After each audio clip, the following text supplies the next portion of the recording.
Welcome to episode 43, How to Find Lights at the End of Tunnel Vision. Welcome to Alive by Design. My name is Blake Mallon, and we're here to bring you inspiring people, principles, and practices to help you wake up, move toward your meant to, and feel fully alive. Open your mind and let's dive in.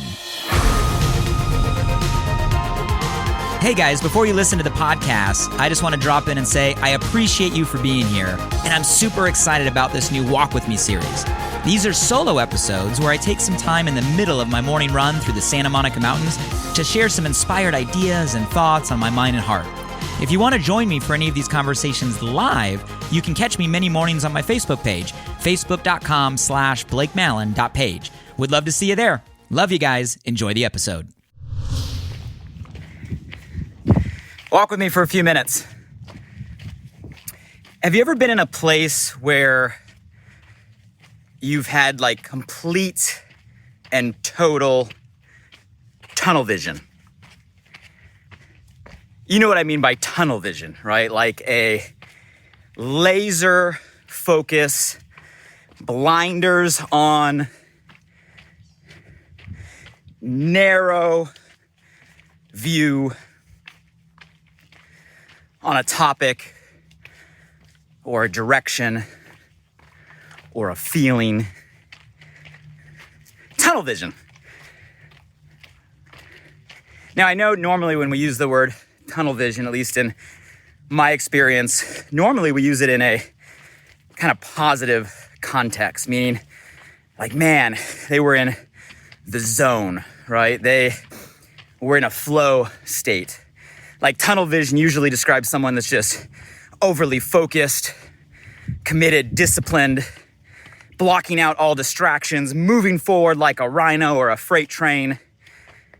How many of you have ever been in that kind of flow state where you just laser locked on something that you wanted, a direction you were going, and everything else got totally blocked out? Maybe if you've ever played a sport at any point in your life, you felt that zone, or ever been involved in something that you love to do, you're passionate about, and you got in kind of a flow state. Give me some comments below. All capital yes, if you can think of a place where you've had complete and utter tunnel vision. But here's my question for this morning. Have you ever got stuck in the wrong tunnel? Meaning, have you ever had that same tunnel vision, that same narrow perspective, but the thing or the direction or the feeling you were focused on or obsessed or fixated on was not good for you? Like it was the wrong thing.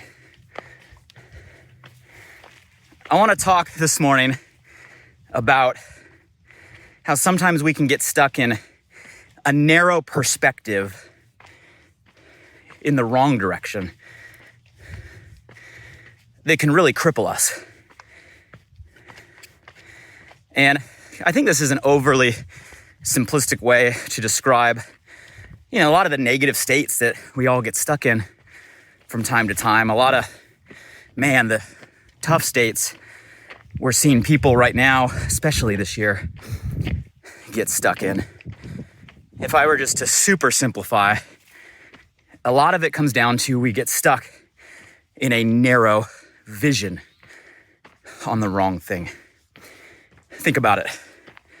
What is fear other than getting stuck down the wrong tunnel and constantly obsessing or playing a loop in our head of something that might happen, catastrophic? What is stress other than paying attention, right, to something in our mind that triggers that fear response or nervous system response? Or what is anxiety, right? Getting anxious over something that we're fixated on that may or may not ever happen or even be a real possibility. Take it even further. What is depression? Besides just getting stuck in a narrow state where you can't pull yourself out, you can't see a bigger picture, take it all the way. I don't know if any of you have ever had anyone close to you start stepping into a realm of suicidal thinking. My heart and prayers go out to you if you've been in that state or been involved with someone in that state. It's more common than you think and more people than you know. But even if you take it to that extreme, what is that? Other than getting stuck down the wrong tunnel, blinders on, fixated, and focusing on the wrong direction and not being able to pull yourself out. So I want to talk about this concept of how do we go from a narrow focus to widening our focus. Because at its most basic form, if we can learn how to recognize when we're in a wrong tunnel, focusing, fixating, obsessing on the wrong things, and how we can consciously widen our focus to get us out of that tunnel, well, I think it can help serve value if we ever find ourselves in any of those states, fear or stress or anxiety or depression, or heaven forbid, right, taking it a step further. Beautiful day, one of my favorite peaks. Santa Monica behind me, Malibu in front of me, nature around me. So let's dive into this concept of narrow vision, the problems that it can cause when focused on the wrong thing, and how do we widen our perspective. And you might just start with that question. I'm a big believer that our brains are question-answering machines, and a lot of times, if you want to find an answer, just learn how to ask yourself the right questions. So I think you might want to write down or note a great question to add to your kind of mental repertoire here is, what can I do right now to widen my perspective?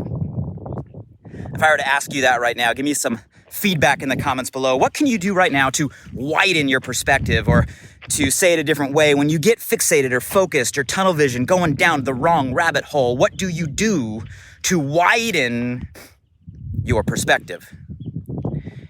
Let me share some thoughts, some tools that I've found effective for me. And let's be honest, guys, we all get stuck in this, right? We all do. I think everybody does. I don't know if there's anybody that's immune to, living all of life without ever getting overly focused down the wrong tunnel. I think all of our brains are wired that way. I don't know about you, but I have a overly ruminating brain, meaning I feel like my brain never turns off. It's always fixated on something. It's always solving something. It's always focused on something. And I think I have one of those brains that is always constantly ruminating, like there is not an off button. So I've had to learn to be conscious of what I'm focused or fixated on. Otherwise, I'll get stuck ruminating down the wrong rabbit hole or down the wrong tunnel. So here's a couple tools I've found effective. Some of them are obvious, some of them are not. A couple of them may sound super weird, but I promise they're highly effective, simple hacks to instantly widen your perspective when you're going down the wrong tunnel. Okay, so let's start with some simple ones. How about nature? One of the easiest ways to instantly widen your perspective is to use your environment. Shift your environment to a place where you can get a wider perspective, right, of where we're at right now in this world. It can be something as simple as getting out in nature. Just stopping and listening to all of the life, right, around you. If you're near the ocean, one of the simplest things you can do is just go sit on the sand, sit on a rock and stare at the endless water or any body of water. If you are, at a place when the sun is setting, taking, 15 minutes a day around the sunset time and just watching the sun set. If it sets and it's dark outside, 10 minutes, 15 minutes going outside when it's dark and just look up and stare at the stars and the constellations. See if you can find that North Star, Big Dipper, or Orion's Belt, or whatever constellation you're aware of. You guys, it doesn't take much when you use your environment to ground you, right, in a wider perspective. Because you can sit on top of a mountain like this, or stare at the ocean, or watch the sun, or look at the stars, or any variation in between, and all of a sudden, boom, it widens your focus in an instant and puts you back in place where maybe what you're focused and fixated on is not the end-all, be-all, only thing that's going on. So you learn to use your environment to your advantage. It's one of the easiest ways to ground yourself and make you realize, right, there's bigger things out there. There's more things out there. There's greater things out there. Like, it's only takes a single thought to realize, man, like, we're standing on a planet right now that's rotating, right, as we're here, going around a sun in the middle of a solar system in some large universe of which we can't even fathom. It only takes a second to even put your mind in that direction to all of a sudden pull you out of that tunnel vision and widen your perspective. So use your environment as a tool. Here's another one that works really, really well. Talk it out, right? Talk it out. And preferably talk it out with somebody that you know is going to not only be a good empathetic listener, but someone that's going to give you some real advice. You know those people in your life that manage to bring a different perspective. Maybe it's a mentor, maybe it's a spouse, maybe if it's a close friend. But go talk it out. Don't be afraid to get with someone and share what you're really focused and fixating on, right? The tunnel you're stuck in. And sometimes just talking out loud changes the perspective for yourself, but then also getting somebody else to be that mirror, to be that reflection, to give you an alternative point of view is a way to widen that perspective. So we can use our environment, we can use our relationships, right, to widen, right, our perspective. Let's keep going on, some other ideas that can widen perspective. How about finding a way to have a healthy distraction? Now, I said healthy distraction, okay? I'm not a big fan of unhealthy distractions, although that is all too common what people use when they get stuck down the wrong tunnel. You know the list of unhealthy distractions. When a lot of people are fixated down the wrong rabbit hole, their focus is narrow, they feel the pressure, they can't seem to think or pull themselves out of it, they go into that quote-unquote dark place. These are all different ways of describing a narrow vision, right? They turn to unhealthy distractions, right? Unhealthy eating, sitting around and binge watching, Netflix or television, right? For hours and hours and hours on end, vices, whether it be, substances, drinking, drugs, right? Cigarettes, smoking. These are all unhealthy distractions, and they are distractions, right? And you know what? Those distractions do work as a way to maybe pull you out of a narrow perspective for a minute, which is why people gravitate to them. But we all know there's consequences of the unhealthy distractions. So you're trading, one issue, one challenge, right, for another down the road. So when I say healthy distractions, pick a healthy distraction. You guys, we all need distractions. We all need to disconnect. We all need to widen our perspective. Healthy distractions might be getting out in nature, might be moving, going for a walk, exercising, hitting the gym, riding your bike, going for a hike. Healthy distractions, might be socializing with friends, might be a hobby or an activity, might be, doing yoga or stretching or meditating, right? Any of these things are amazing distractions. Personal growth, reading a book, an audiobook, the list goes on. So make a list, guys, of healthy distractions you enjoy that you can use as your go-to. And when you get stuck down the rabbit hole, fixated on the wrong thing, triggering your nervous system, creating those emotional states you don't want to be in, right? Boom, you can go to your environment. You can go talk it out within a relationship. You can go choose a healthy distraction. Let me give you a couple more, and we'll go a little deeper to maybe a less obvious one. Some of you guys will think I'm crazy with this advice, but I got this advice from a mentor of mine that's kind of an expert in this space. And I've used it, right, in the past, and I found it tremendously effective, even though it might sound strange. Schedule an obsessive appointment. An obsessive appointment. And what do I mean by that is if you're going to sit there and ruminate and get fixated, right, on the wrong thing, and your brain keeps going in that direction, and you can't seem to stop it, well, let's try to contain it. And what an obsessive appointment is you schedule a time in the day where you're just sit there and overly obsess over the thing that you are, right, obsessing over. And you might do this twice a day, or you might need to do this 3 times a day. And it doesn't have to be long. I recommend scheduling 8-minute obsessive appointments, okay? 8 minutes, very, very short, but it's an intense 8 minutes.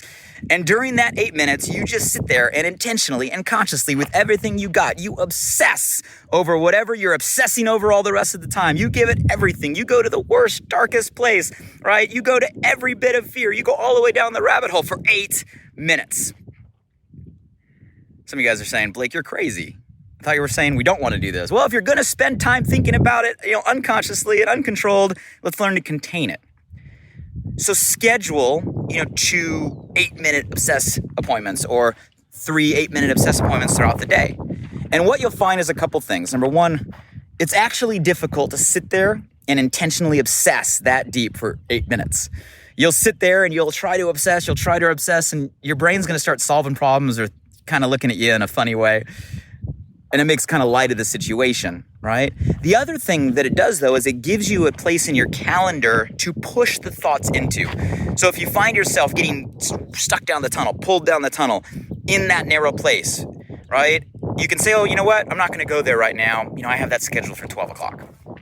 And you can mentally push that to a later time. And then when it gets to that time, actually do it, right? Set the timer and just obsess for 8 minutes. So guys, that is an amazing strategy for those that are stuck down the tunnel, can't turn the mind off, know you're focused and fixated in the wrong place, can't figure out how to widen your perspective, but want to start to contain it. Let's shrink them down into 8-minute blocks 2 to 3 times a day and start to train our brain to push into those blocks instead of constantly ruminating or obsessing or fixating down the wrong rabbit hole throughout the entire day. I know you think I'm crazy, but I challenge you to try that if you ever get in a state where it's absorbing you, it's affecting you, you're slipping into some of those stress or anxiety or depression states. You can't get it out of your mind no matter what you do. Try the obsess appointments and let me know how that works, okay? I told you I'd give you one that are kind of random, but watch the effect. The last one I'll give you is this, and this is probably the ultimate. It's difficult, it's hard to get to, but if you can get to, I think it's the ultimate solution to the tunnel vision challenge. And that is learning how to accept all outcomes. So I'll go deep here for a second. A lot of times when we get overly fixated, right, on the wrong thing and it's triggering emotions we don't want, we don't like, right, but we can't seem to get out of, it usually has to do with some sort of fear of a potential outcome. And that could be you're sitting there afraid of what might happen with your work or your job or your career or your boss, or you're afraid of what might happen in the world right now, right? With, politics or candidates or policy, or you're afraid of what would happen when it comes to health, right? All around us, you're afraid of what might happen when it comes to your family, or insert whatever your overly obsessive, right, topic is. If you continue down that focus, you're really going to find that it's because you're afraid of a potential outcome. Now, I can tell you that, hey, most of the things that we're afraid of never happen. 99.9% of all the things we stress out about and overly fix on are not real, right? Fear, false expectations appearing real. We're afraid of something that never really happens, right? But nonetheless, it makes us feel that way. So when we go there and we can get to a place where we actually accept all possible outcomes, like the worst of all scenarios. What if your fear becomes a reality? What if you do lose the job, or do get fired, or, something does happen in that direction, or, so-and-so does make that decision, or insert whatever your greatest fear is. If you can get to a point where you are okay with it, like truly okay with it. Like to the point where, hey, if that happens, I'll restart. If that happens, I can rebuild. If that happens, right, I still have my health and my family. If that happens, right, I know I can overcome. If that happens, people have overcome way more than that. If that happens, you know what? There's people all over the planet that are in worse situations. If that happens, if you can get to a state where you actually are okay with all of the potential outcomes you are afraid of, that fear no longer has control over you and allows you a kind of weird sense of freedom where you're just okay and at peace with however it works out. Because guys, at the end of the day, there's things we can control and there's things we can't control. And a lot of the narrow focus is us trying to control things we can't control. And you're never going to get out of that. You're never going to solve that. You're never going to be able to control that. So we have to learn how to recognize when we're going down the tunnel, the wrong rabbit hole. We got to learn how can we widen our focus. And these are some tools, guys, that work. Use your environment. It's a real easy, quick fix. Talk it out, right, with people that give you different perspective. Choose some healthy distractions. Make a list, stick to the healthy ones. It's an easy way to disconnect and recharge. Try the obsess appointment. All right, you'll laugh at me, but try it. Give me some feedback. Let me know how that works. And at the end of the day, how do we get to a place where we're actually okay with all of the possible outcomes that we can or can't control to give us the freedom to move forward, right? And do all we can, the best we can, because that's all we can do. So guys, there's some thoughts on how to widen focus, get us out of the wrong tunnel, a wrong rabbit hole. I think they're super relevant today because, man, we got a lot of time on our hands and not a lot of places we can go and a lot of time in our own head and a lot of negativity around us. And there's a ton of things we can fixate on that can spin us wildly out of control on a bunch of wrong tunnels. So hopefully some of those can help with the state that you're in, the situation you're in, and your loved ones. And hey, I'm open to other feedback. What of the topics that I just shared resonates most with you? Pick one that you're willing to try this week if you find yourself in that state. In the meantime, guys, I love our time together. Thank you for the time today. Have a great day. Until the next time we walk together, stay safe, stay sane, stay healthy, and hey, stay out of the wrong tunnels. Have a great day, everybody. Hey guys, one last thing. I'm super excited that this new podcast, Alive by Design, just went live. You see, I designed the show to bring you inspired thoughts and fascinating conversations with the world's most impactful people, to provide transformative principles and practices to help you wake up, move toward your meant to, and feel fully alive. And I'd love for you to help me spread the word now. Simply subscribe, rate, and review the podcast on this platform right now. So if I've ever given you value, please do me this personal favor and go subscribe now. And if you found today's episode helpful in any way, make sure you share this with at least one friend today. You have the power right now to change someone's day. So send them a text message with a link to alivebydesign.com or simply copy and paste the link right from this podcast platform. Who's one person you know right now that you want to see succeed, that you want to see grow, that you want to see feel more alive? Shoot them a text with your largest takeaway from today and be a light in their day. And if you were referred here by a friend, make sure you shoot them a text back and say thank you. I'd love to hear from you directly on what you got from today's podcast. So if you're up for it, drop by my Instagram @BlakeMallon and shoot me a DM. And as always, thank you for showing up. I'm grateful for you. And I hope our time together today in some small way helped you feel a little more alive. Until next time.